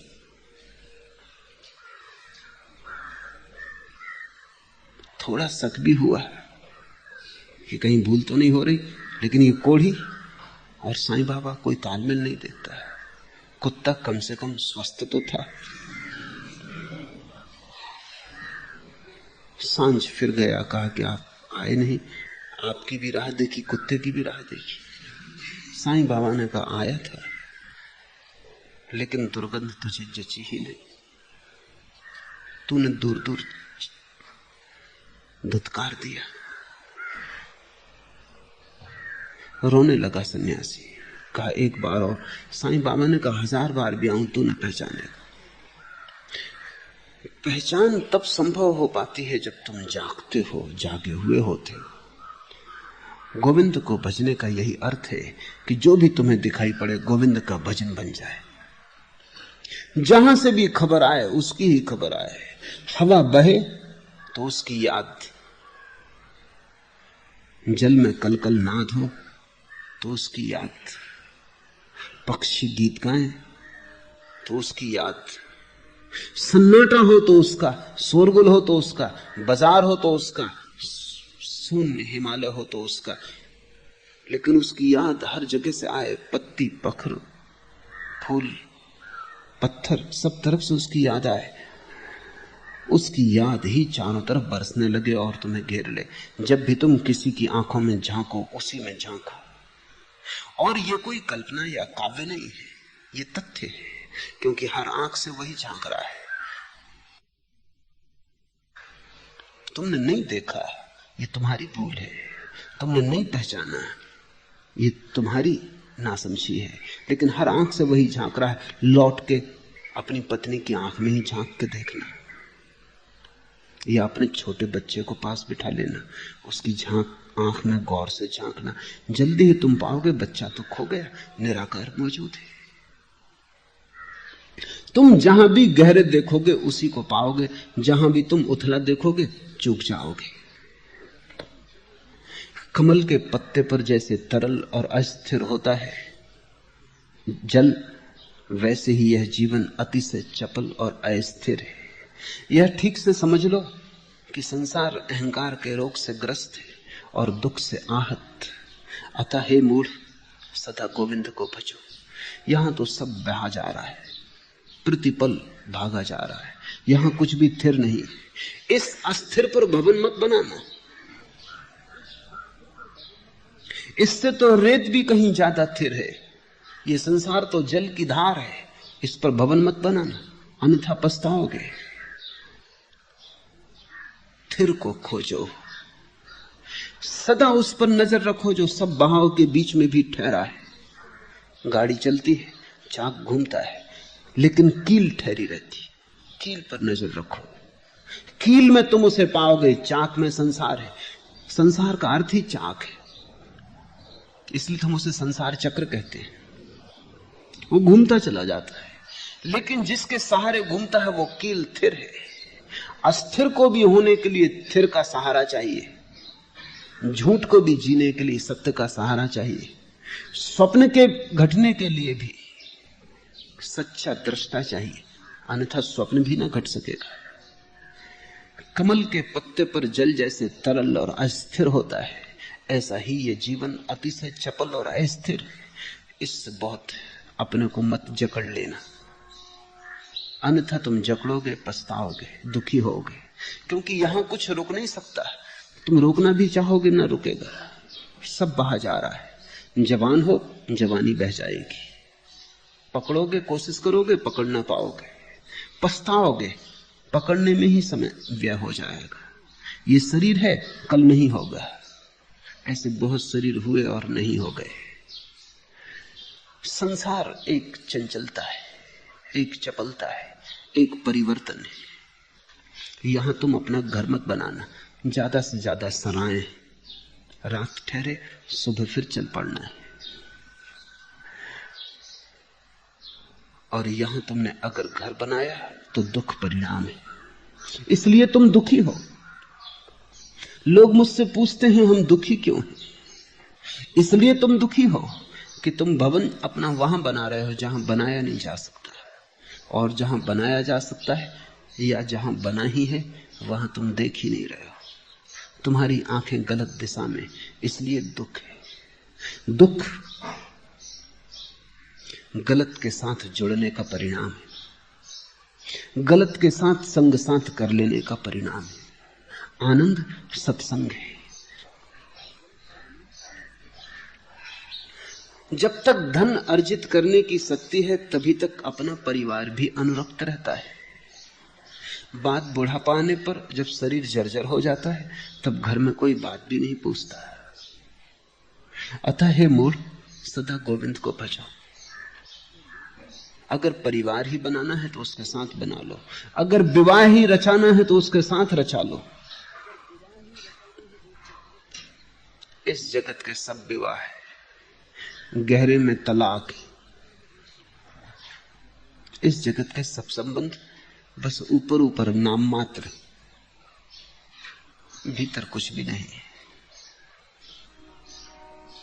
मुल्ला नसरुद्दीन एक लखपति बाप की बेटी के प्रेम में था और कहता था चाहे जीवन रहे कि चाहे, तुझे नहीं छोड़ सकता। मरने को तैयार हूं, अगर उसकी भी जरूरत हो, शहीद हो सकता हूं, लेकिन तुझे नहीं छोड़ सकता। बड़ी बातें करता था। एक दिन लड़की बड़ी उदास थी और उसने नसरुद्दीन से कहा कि सुनो, मेरे पिता का दिवाला निकल गया। नसरुद्दीन ने कहा मुझे पहले से पता था कि तेरा बाप जरूर कोई ना कोई गड़बड़ खड़ी करेगा और हमारा विवाह न होने देगा। विवाह ही जिस कारण से कर रहे थे वही खत्म हो गए।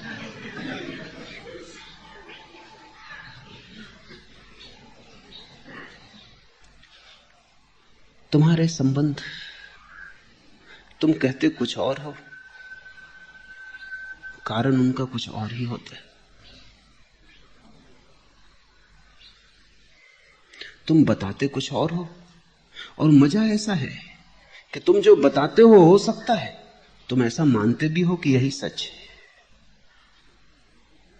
तुम अपने को भी धोखा दे लेते हो, दूसरे को ही देते हो, ऐसा नहीं है। आदमी बड़ा कुशल है, अपने को भी धोखा दे लेता है। जब तक शरीर में प्राण बसते हैं तभी तक घर के लोग कुशल क्षेम पूछते हैं। प्राण निकलने पर शरीर का पतन हुआ कि फिर अपनी पत्नी भी उस शरीर से बह खाती है। अतः हे मूढ़, सदा गोविंद को भजो। जो सदा साथ रह सके उसी का साथ कर लो। जिनका साथ नदी नाव संयोग है, उनका साथ भी क्या साथ है। राह पर चलते हुए जैसे यात्री मिल जाते हैं, घड़ी भर को साथ हो लेते हैं, फिर अलग अलग मार्ग हो जाते हैं, बिछुड़ जाते हैं, ऐसा ही घड़ी भर का साथ है। इस साथ को बहुत मूल्य मत देना, और इस साथ को सत्य मत मान लेना। स्वप्न में जैसे किसी से मिलन हो गया है, नींद टूटते ही छूट जाएगा। बालक खेलकूद में आसक्त रहता है, युवक तरुणी के प्रेम में आसक्त, और वृद्ध चिंताओं में आसक्त रहते हैं। कभी तो मनुष्य परमात्मा के प्रति संलग्न नहीं होता। अतः हे मूढ़, सदा गोविंद को भजो। बचपन गुजर जाता है खेलकूद में, क्रीड़ा आसक्ति में, जवानी गुजर जाती है प्रेम के नाम पर चलते हुए खेल में, बुढ़ापा अतीत की चिंताओं में, अतीत का हिसाब बिठाने में, लगाने में, और जीवन यूं ही चला जाता है। परमात्मा की याद ही नहीं आ पाती, और परमात्मा को हम टालते चले जाते हैं, स्थगित करते चले जाते हैं। कल और कल, और कल आती है सिर्फ मौत। परमात्मा की याद भी नहीं कर पाते और मौत आ जाती। हे मूढ़, सदा गोविंद को भजो। इसके पहले कि मौत आ जाए, जब भी होश आ जाए, जगाओ अपने को, थोड़ा देखो क्या तुम कर रहे हो, कहां तुम उलझे हो, तुम्हारे कृत्यों का क्या परिणाम हो सकता है। तुम्हारे कृत्य, तुम्हारा धन, तुम्हारी प्रतिष्ठा सब पड़ी रह जाएगी। जो पड़ा ही रह जाएगा उसके साथ बहुत समय व्यय मत करो। जितने जल्दी जाग जाओ उतना अच्छा।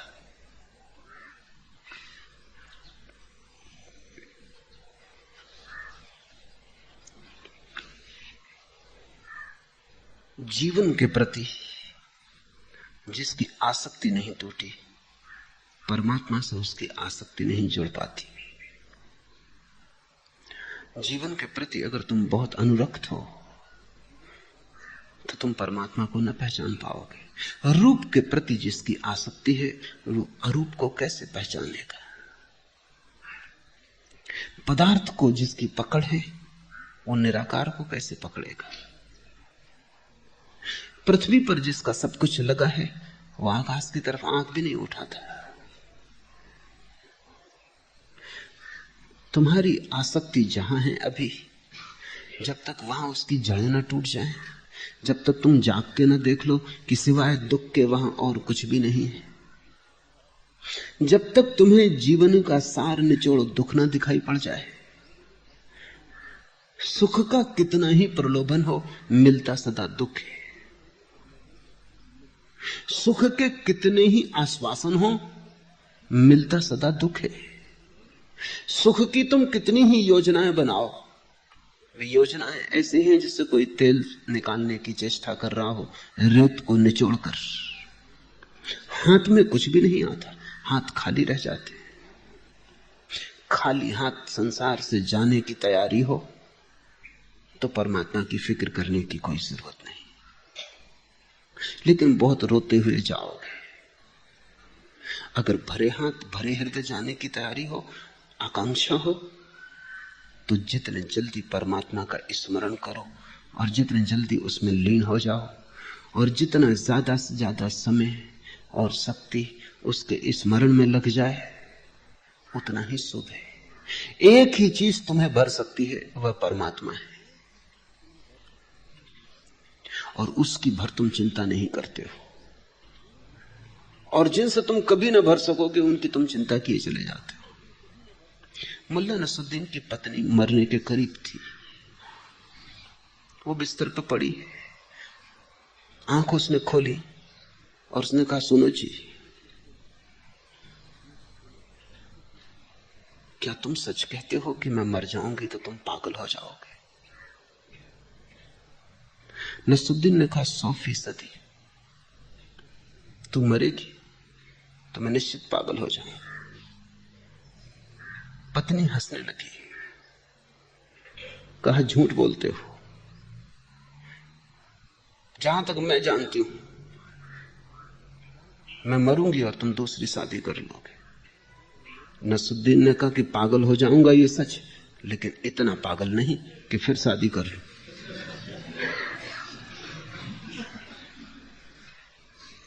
अगर जीवन को तुम गौर से देखो तो तुम दोबारा जन्म ना लेना चाहोगे, तुम फिर शादी ना करना चाहोगे, क्योंकि सिवाय दुख के और तुमने पाया क्या?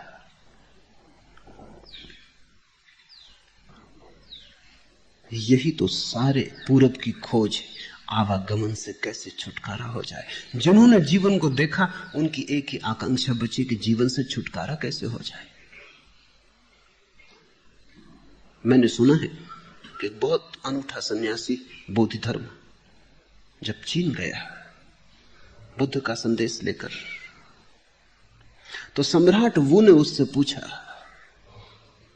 कि संक्षिप्त में मुझे बता दें, मेरे पास ज्यादा समय नहीं है, तुम देख ही रहे हो कि साम्राज्य बड़ा है और मैं ज्यादा सत्संग नहीं कर सकता, मुझे संक्षिप्त में बता दो कि जीवन की सबसे बहुमूल्य बात क्या है, सबसे बड़ा सौभाग्य क्या है। बोधि धर्म ने कहा तुम समझ ना पाओगे, सबसे बड़ा सौभाग्य ये कि तुम पैदा ही ना होते। वो थोड़ा चौंका, ये कोई सौभाग्य की बात कर रहा है कि तुम पैदा ही ना होते? पर निश्चित ही बोधि धर्म सौभाग्य की ही बात कर रहा है। बुद्धों की यही तो आकांक्षा है कि पैदा ना होते। पर बोधि धर्म ने कहा वो बात तो हो नहीं सकती, खत्म, तुम हो ही गए पैदा, वो तो नंबर 1 का सौभाग्य है। इसलिए नंबर 2 की कहता हूं कि जितने जल्दी मर जाओ। कहते हैं वो फिर कभी मिलने नहीं आया बोधि धर्म को कि ये भी कोई ज्ञानी है, लेकिन मैं भी तुमसे कहता हूं नंबर 1 का सौभाग्य कि तुम पैदा न हुए होते, लेकिन उस पर तो अब कोई बस नहीं, हो ही गए। तो अब दूसरा सौभाग्य है कि तुम जीते जी मर जाओ, जीवन से तुम्हारा राग रंग छूट जाए। ये जीते जी मरने का अर्थ है। तुम ऐसे जीने लगो जैसे तुम हो ही नहीं। बैठो बाजार में, क्योंकि कहीं तो बैठोगे ही, लेकिन ऐसे जैसे हो ही नहीं। पालो पत्नी बच्चों को, पालना ही पड़ेगा, लेकिन ऐसे जैसे तुम हो ही नहीं। तुम अनुपस्थित हो जाओ और जल्दी ही तुम पाओगे कि तुम्हारी अनुपस्थिति रिक्त नहीं रही, परमात्मा उसमें धीरे धीरे उतर आया है। भज गोविंदम भज गोविंदम भज गोविंदम मूढ़मते। आज अगर यह वीडियो आपको अच्छी लग रही हो तो वीडियो को लाइक और चैनल को सब्सक्राइब करें।